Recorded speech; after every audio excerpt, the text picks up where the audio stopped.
texturing done.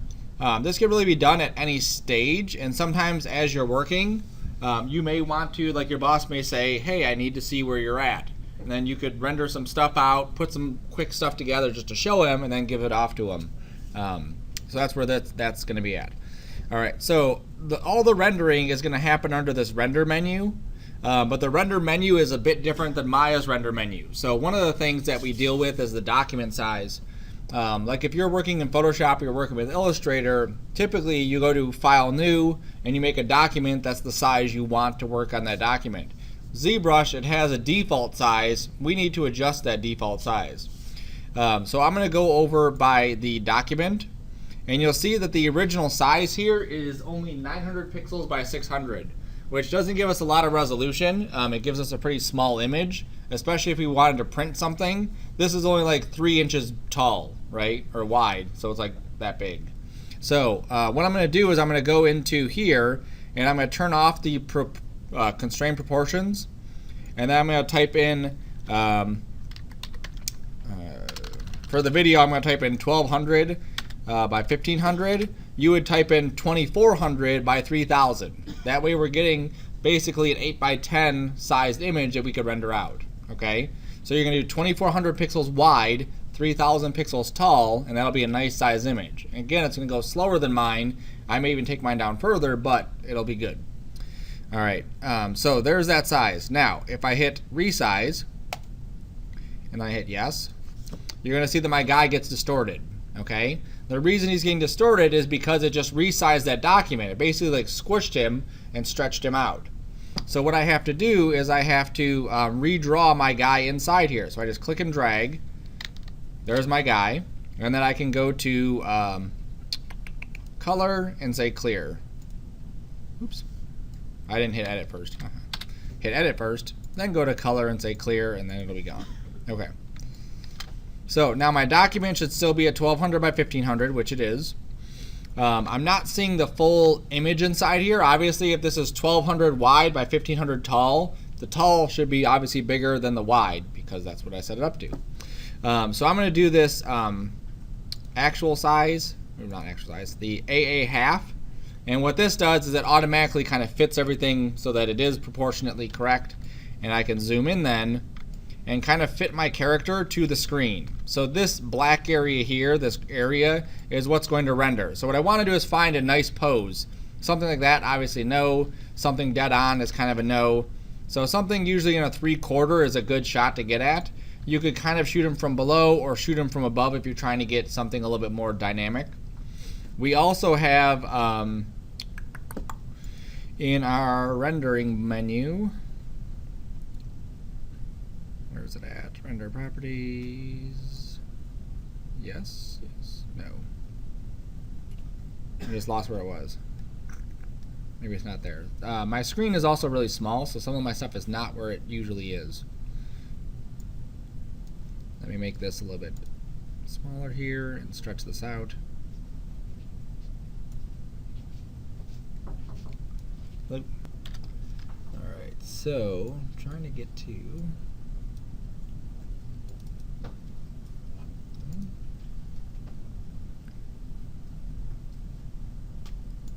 Let's go back to render. It's in here. External render. No. Render properties.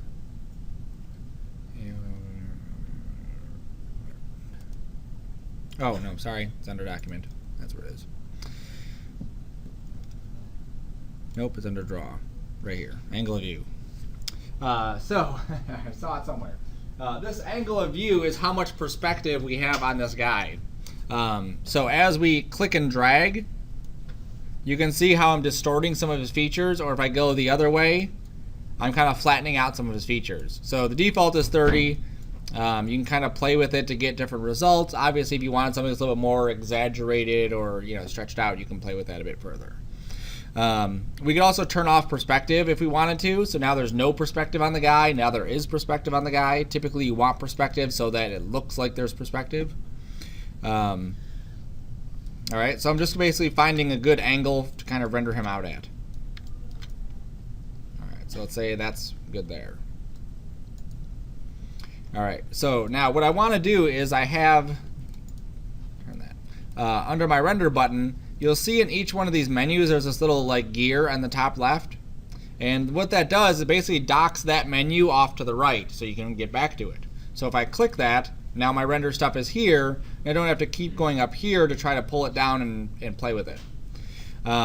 So what I'm going to do is I'm going to go under where it says render pass, and these are all the things that it renders out. Okay, so when I hit this render button, which is the same as this one, what it's going to do is it goes through and it renders out all the stuff. Like this is what it looks like. Okay, and so you can see this is what my final image right now would look like. I would have that gray background or the gradient background. The shadows would be really hard right here, and then that's what his skin would look like.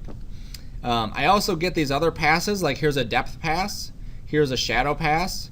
There's no ambient occlusion because that one's not showing. And then there's also a mask, okay? And all of these we'll see how we can use them. There's also no floor pass inside here too. So I'm gonna go and turn some of these things on. So under my render properties, I'm gonna turn on ambient occlusion, and I'm gonna hit the render button again. And what that's going to do is it's going to render out all those details that where his skin is basically like touching each other. So if I go back to my render passes, you'll see we get this one, which is a very black grayscale image. That will help give some depth to the character so that he doesn't look so flat or so like kind of washed out.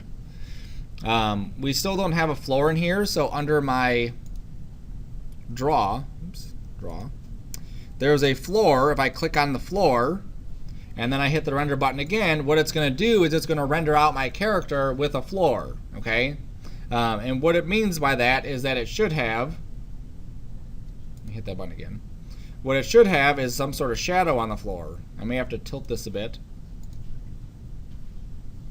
Rendering.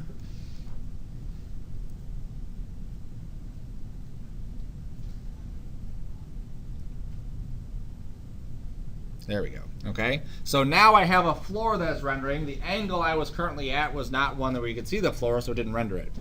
So now I have a shadow on the floor too, and so I get this little floor map right here. There's my shadow, and the shadow image has the shadow that would be on the floor. My shadows are pretty harsh. I'm going to have to adjust those. I'm going to come down to where it says shadow, and I'm going to take this angle up. Okay, there's like a trillion different options in here. I'm just hitting the ones that you typically play with. If I pull this angle up, what it does is it fakes a light angle. Right now, all the light's hitting it from one specific direction. By having more of an angle, it spreads the shadow out. It softens the shadow some more. So having that at 30, we'll just see what it looks like. And the neat thing is, just like Maya, you kind of render it, see what it looks like, and then you adjust it further. If it's too grainy, I'm going to take the rays up further. If it's too spread out, then I'll take the angle in closer. So you can see down here that it doesn't look grainy, but it does look like there's a bunch of different shadows. It's hard to see on the screen up here, but it's there. So I'm going to take these shadow rays up to maybe like 36. I'm going to take this angle up to maybe 60. And then I'll render it again. And what I'm trying to get here is I'm trying to get just a nice flat color or a nice soft shadow on the bottom of that for my character. And every time we adjust something, we increase the rays, we increase the angle, we start playing with some of these settings, it's going to take a little bit longer each time we do that. Okay? So this is looking better than it did before, so I'm just going to leave it like that. Alright, I'm also going to change this to best here.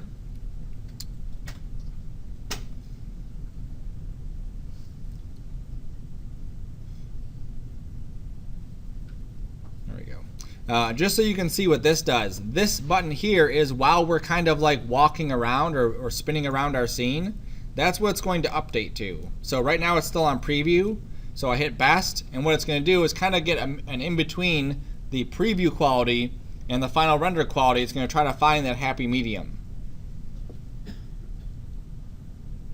Okay, so this isn't actually rendering out, this is just a preview here. So I'm just going to leave that back to preview. Get that back in position, hit the render button again. I'm going to take these shadow rays up a little bit more, 48. That should be good there. All right, so I think I'm going to be happy with this, or happy enough anyway. If I needed to adjust my lighting, here's where the lights are. So right now I have one light kind of hitting it straight on. I could nudge this over to this side or to that side or whatever side to adjust where my lights are happening at, okay? Also, we can adjust the intensity. I could add other lights into the scene. Come on. There we go. And so you see how I have now two lights. One is at 0.85. The other one's at 0.3, so then I can adjust what those lights are doing if I need a different kind of lighting setups. For this, we're just keeping it simple, okay? There's also, under movie, there's also like a turntable type thing, so you could actually do like a turntable of your character spinning around if you want to get fancy. You don't have to for this, but you can. So I'm going to render this again, just so we can see how do we take this from here into Photoshop and put it all together.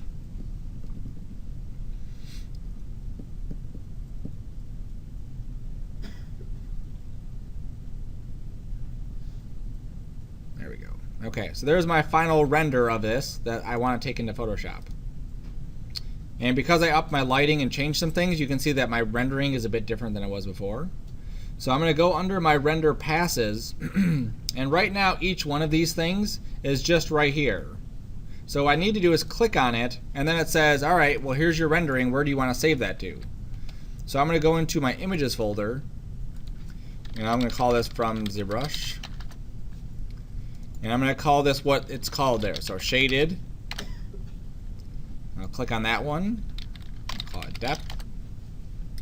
I'll click on this one. Shadow. AO. Mask. There's no SSS. You can see it's empty.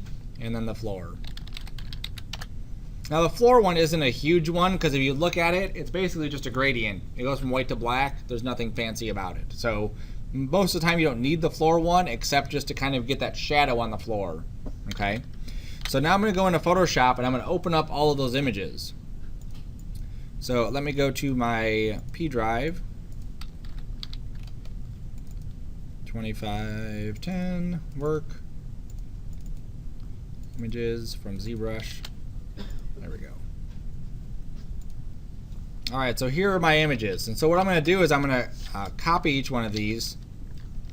And I'm going to go inside my shaded one and I'm going to paste them. So I'm copy the shadow so I can close that. I'm going to copy the mask, paste that. Copy the floor. Maybe I don't need it. I'll just paste it in there anyway. Here's the depth. Paste that. And here's the AO. I'll paste that.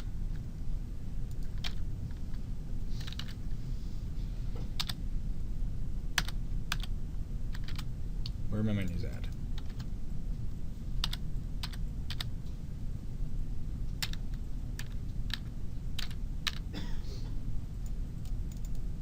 There we go. All right. So let me get this back so I can see my stuff. There we go. Good enough, I guess. All right. So I'm going to take this, and again, I can kind of relabel these just so I know what they are. That's the AO. This one is depth. Obviously the floor. This is my mask. The mask is going to be the black and white solid one. And this is going to be shadow. So yours should look similar to what mine look like. And you'll see that my beauty one here, my end one, already has the shadow on this. There's no background though or anything like that. So part of the shadow I may need to adjust or tweak or whatever. So the one thing I want to do is I want to get rid of the black background and put them on a new background, like a background that I make.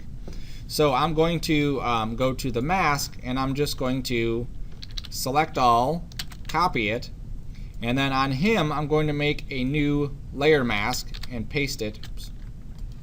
Right click or edit and then paste into, where aren't you going? I may have to alt click it first. There we go, and then paste it in place. Okay, so I made a new layer mask, I alt clicked on it, and then I pasted that mask inside that layer mask. Okay, that way he's cut out. That way I can make a brand new layer.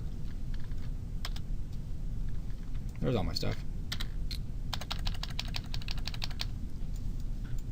And I could paint something behind him, and it'll actually show up. Come on. Come on, a little bit lower, right there. it'll actually show up behind him. Okay, if I didn't do that mask part, then I couldn't do that process. Okay, and what I want to do with this is I want to go out and I want to find a cool image that kind of matches what my character is doing. So if I go to Google, type in alien planet, and I'm going to use my search tools to find an image I can use for reuse. Oops, with modifications. There we go. So let's say that one there, Pixar Bay, or this one. That's cool. All right, so I'm going to take this image and I'm going to save it, throw it on my desktop for now, and then I'm just going to open up that image and just put it behind him. That way I have something there with him in the background.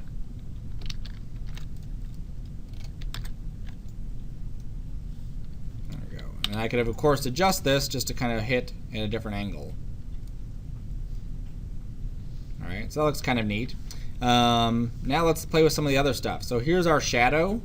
So in order for our shadow to actually like be visible with it, what I'm going to do is change its mode to be a multiply. And when it's a multiply, what it does is it multiplies the whites and blacks together in order to get this image. So you'll see before this we don't have any shadow down here, and now we have a shadow right there. Okay, so that's the same thing that we would do for the ambient occlusion. I turn this on and then I make this a multiply. And now we can see what the ambient occlusion is doing. So you can see it adds a little bit more depth to some of these areas that are in here. I could also go into, let me turn this back to normal so you can see it. I could also put just the levels on this and really crank those dark values. Yeah, it's too much. Yeah, something like that. And so now the dark values are really dark. Maybe I'll even pull the white values up a little bit. There we go. Okay, so now I'll make this a multiply. And now if you look, you can see how those dark areas just got a little bit more dark, a little bit more crisp in where they're at. So it really helps like the eye area. You can see how much the eye area really pops, having that extra darkness inside there. Now I don't have to go with the entire value. If I don't like how dark this is, I can go to the opacity, and I can crank the opacity down a touch. Okay, same thing with shadow. I can knock the opacity on the shadow down some too. Alright, that's cool. And then we have the floor, which again, we don't really need to use the floor because we have that image. And then we have this depth. This depth one we're really not going to use, okay? It's neat for complex parts. We just have a head, so I'm not even going to use the depth. So what I want to do now is I want to take everything, and I'm just going to Control-Shift-C. I'm going to Control-V to paste it. And Control-Shift-C copies everything. Like whatever you see, it copies it. And then when I pasted it, it's a flattened out version of that stuff. So here is a flattened out version of all that stuff. So what I'm going to do now is under my blur gallery, I'm going to go to iris blur. And this is a really cool effect inside of Photoshop where it basically helps fake depth of field. So as I start to move this stuff around, I'm able to keep him in focus and then blur the background, which helps really make him pop. So I'm really going to crank up this blur, and I'm going to make this a bit bigger.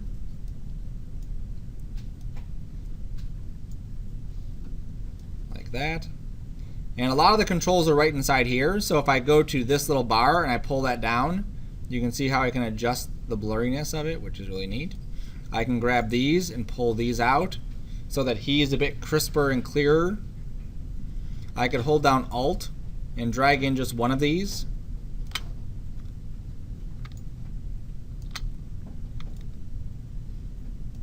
So something like that, and then I hit OK. And then what I get is this image. It has a little bit more depth of field, or a little bit more depth to it, a little bit more pop to it. And then I can do some other stuff too. Like I'm going to control click my beauty mask here. I'm going to make a new layer, and I'm just going to fill that layer. I'm going to condense it first a little bit. Contract, maybe like 30 pixels. I'm going to invert it. Oops. And I'm going to fill it with white. And then I'm just going to blur it. Just a regular Gaussian blur. Something like that. And then what I can do is take that and do one of these adjustments to it just to kind of help it pop a little bit more. So like right now it's doing it to the entire thing. I'm going to fix that in a minute. So let's say I just wanted to use lighten. I think lighten's probably going to be the easiest one. Okay. So now I'm going to take my mask back up to the top. Come on. There we go, right there. Okay. I'm going to turn it on. I'm just going to do the same thing I did to the other one. I'm going to copy it. I'm going to make a layer mask on this, Alt-click it, and then paste it in there. So now you can see that I have just kind of this glowy area around him. But what I can do is then take the opacity of that and just kind of soften it some. So you see how it helps kind of make him pop a little bit more? It looks alright. And if I don't like some of the areas, I can go back to this. I can go back to my painting tools, and I can kind of blur out. Like this is a little bit too crisp, so I'm just kind of erasing some of this mask or darkening some of that mask on there.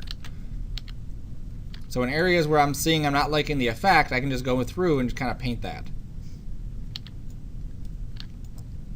There we go. Alright. So that's it. That's all you have to do. You render it out of ZBrush using those passes, bring it into Photoshop, make a little image collage with it, and then I'm going to save the image as Sarcona character, and then obviously what class this is, 2510 Monday, Wednesday. And I want you to save your PSD so that I can see all the stuff you did to your PSD. Okay? So that's what you would turn in, is that final PSD image. P drive. There. Images. There it is. So I would turn this image in to character turn in. There it is. Okay, so that's how you turn in your file. That's it. I don't need to see your ZBrush file. I don't need to see your Maya file. Everything should be kind of self-contained inside of this Photoshop file as far as what I need to see. Okay, and if there's something that I want to see, then I'll ask you specifically, but typically I don't need to. And if I see something I don't like maybe I don't like these grid patterns on the eyes, or maybe I don't like these lines on the neck, you can kind of see them a bit better. Let me add a levels just so you can see this. There you go. You can kind of see this like hatching pattern that we're getting from the shadows. I need more rays to smooth that out. Okay, so I'll just go back to ZBrush, more rays, and then we're good. Alright, so I would turn that in. Any questions on finishing up the character? Nothing yet.